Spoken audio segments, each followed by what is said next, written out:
দীপ্ত ছিল মাঝামাঝি, এদিক দিয়ে দাঁড়ানো ছিল দীপ্ত। ছাত্রকে প্রলোভন দেশীয় অস্ত্র টেটা রামদানি এদিক দিয়ে হামলা করছে।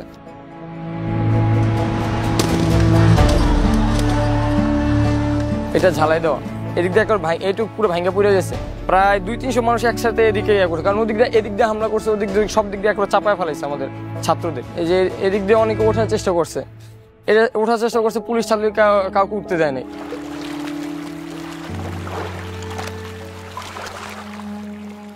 18 জুলাই সকাল 9:30 বাসার থেকে মানে কলেজে গেছিল।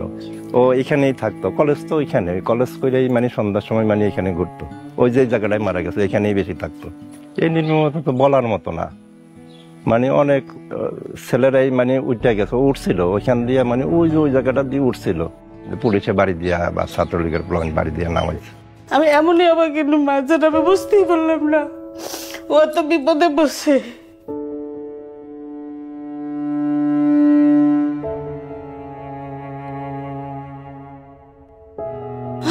বাঁচা বাঁচা গায়ে চিৎকার দেয়, হাতটা দিয়ে লড়াচড়া দেয়, কিন্তু কেউ ওরে সাহায্য করলো না। এই তো সবই ভুলে গেল এখন।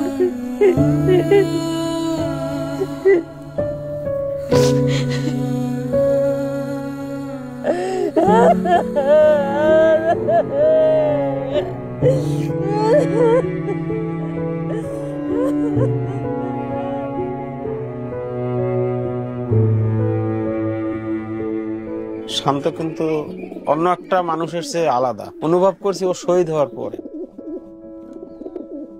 ওর ফেসবুক প্রোফাইলে লেখাটা দেখলাম যে হৃদয় শাহাদাতের উচ্চাকাঙ্ক্ষা লালন করে সে হৃদয় কখনো হতাশ হয় না। বয়সে ছোট কিন্তু বড় বড় সিনিয়রদের সাথে চলাফেরা করছে।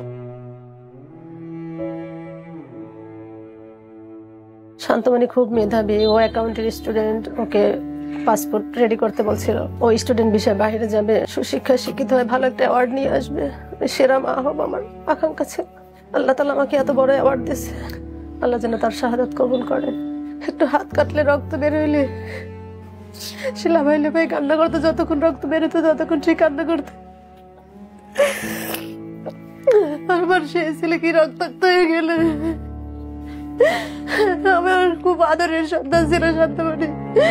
সব আত্মীয়স্বজন বলতে ছেলেকে আর কয়েকদিন পর বিয়ে করবে, এখনো শান্তমণি বলে ডাকে। আমি কাকে শান্তমণি ডাকবো এখন?